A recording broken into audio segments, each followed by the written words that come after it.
എവിടാ ഹോസ്പിറ്റൽ പോയി? ഞാൻ അറിഞ്ഞില്ല, ഇന്നലെ കണ്ടേ വീട്ടിൽ കൂട്ടാൻ പരിചയത്തോ കൊണ്ടുപോവാ. ഞാൻ രാവിലെ വിളിച്ചു പറഞ്ഞു ഞാൻ കൊണ്ടുതരാമെന്ന്। ও একটা আমাদের এই পাড়াতে একজন আন্টির নারকেল কাটতে গিয়ে হাতে লেগে আছে, তো এখন মোম রান্না টান্না করছেন, মানে ওনাকে দিয়ে আসবেন। জ্বালা বাবা, কি যে রান্না করি, সবজি রয়েছে কিন্তু মাথাতে কিছু আসছে না, কি রান্না করি, क्या बनाऊंगी समझ में नहीं आ रहा। പച്ചക്കറി മേടിച്ചോണ്ട് വെച്ചു, ഉരുളക്കിഴങ്ങ് പക്ഷെ ഞാൻ മേടിച്ചില്ല, മറന്നുപോയി। നീ എന്തെങ്കിലും ഉണ്ടാക്കടി, ഡെയിലി ഡെയിലി അമ്മക്ക് ഞാനിപ്പോ അവയിൽ വെക്കുവാ। মাছ আছে, আমার মাছ আছে।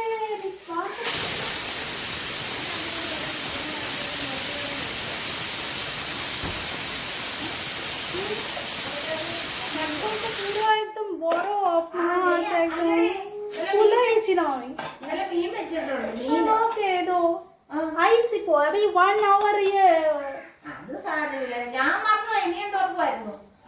अभी कितना टाइम हुआ, ये 12 o'clock हो गया। അത് സാരമില്ല, പിന്നെ അങ്ങോട്ട് ഉണ്ടാക്കാം। এখন এটা 1 ঘন্টা লাগবে, ঢাকা দিয়ে রাখি, এখন জোগাড় করি। ওই মাছগুলো একটু ঝোল বানাবো, আর এই করলাটা একটা নতুন রেসিপি পেয়েছি আপনাদের। এবার এটাকে কেটে নেব, লম্বা লম্বি করে কেটে নেব।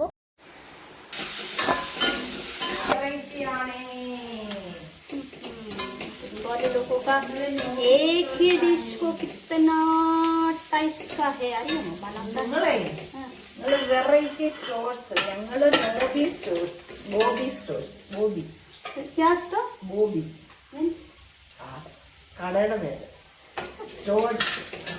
আজকের মেনু হচ্ছে মাছের ঝোল আর এই যে করলা পুরকরা ভাজা। চলুন এবার আমি খেয়ে নিই।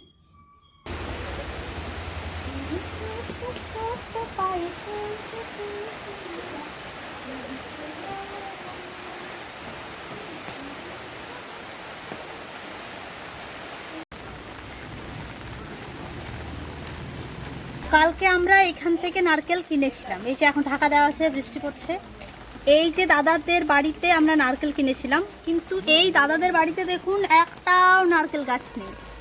এবার আপনারা বলবেন তাহলে নারকেলগুলো এলো কোথা থেকে, এত এত নারকেল। আসলে এই দাদা যেখানে কাজ করতে যায় সেখানে বাগান আছে নারকেলের, তো এই দাদা কি করে, অনেক নারকেল কিনে নিয়ে আসে গাড়ি ভাড়া করে, তারপরে নিজেদের যতটুকু লাগে সেটা রাখে, আর পাড়াতে যদি কেউ নিতে চায় তাহলে সেগুলো বিক্রি করে দেয়। তো এই হচ্ছে কথা। തേങ്ങക്ക് എത്ര വില എന്താണ്? ഇത് കേരളത്തെ മൊത്തം എത്ര തേങ്ങ ഉണ്ടോ? ഇത്രയും വില എന്താ ആയെന്നോ? തേങ്ങയുടെ വെളിച്ചെണ്ണയല്ലേ എല്ലാരും ഉപയോഗിക്കുന്നത്, തേങ്ങ കൊണ്ട് നമ്മൾ ഒത്തിരി উৎপন্নങ്ങൾ ഉണ്ടാക്കുന്നില്ലേ, അതുകൊണ്ട്। আরো কারণ হচ্ছে এখানে শুধুমাত্র নারকেলটাই তো আমরা ব্যবহার করি না, নারকেল তেলটাকে ব্যবহার করা হয়, যার কারণে এখানে চাহিদা বেশি আর প্রোডাকশন এখন কম হচ্ছে। আমাদের পাড়াতে আপনাদেরকে একটু ঘুরিয়ে দেখায়, আমাদের পাড়াতে কজনের বাড়িতে নারকেল গাছ আছে সেটা প্রথমে দেখুন। এখানে সবাই নারকেল কিনে খায়, আমাদের বাড়িতে নেই, সেটা আপনারা জেনে গেছেন আমার ব্লগ দেখে। এই বাড়িটাতে দেখালাম নেই, এই যে বাড়িটা, এই বাড়িটাতে দেখুন একটা দুটো নারকেল গাছ আছে, এটা এখন জাস্ট হয়েছে ছোট্ট, আর এই একটা নারকেল গাছ, আর ওই দিকে একটা, ভেতর দিকে একটা নারকেল গাছ রয়েছে, হ্যাঁ ওই যে লম্বা একটা গাছ, ঠিক আছে, দুটো নারকেল গাছ। আবার এই বাড়িটাতে আবার দুটো পাট আছে, মানে দু ভাই, তো দু ভাইয়ের মধ্যে জানি না এটা কাদের নারকেল, ওই একটা নারকেল গাছ, ঠিক আছে। তারপরে চলুন, এই যে এই বাড়িটাতে একটা রয়েছে, একটা, এই বাড়িটাতে দেখুন নারকেল গাছ নেই, ঠিক আছে, এই বাড়িটাতে সেরকম বেশি জায়গা নেই, তবে নারকেল গাছ নেই। আবার ওই পাশের বাড়িটাতে একটা আছে, তবে সেই রকম ফলন নেই এখন। এই দেখুন একদম মানে ছাটা হয়েছে আর ছোট্ট ছোট্ট হয়তো ধরেছে, দেখা যাচ্ছে না।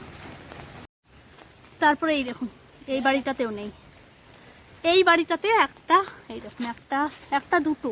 তবে নারকেলগুলো এত ছোট ছোট একদম মানে ভালো করে দেখা যাচ্ছে না, সেই রকম প্রোডাকশন নেই। এটাতেও নেই, এই বাড়িটাতেও নারকেল গাছ নেই।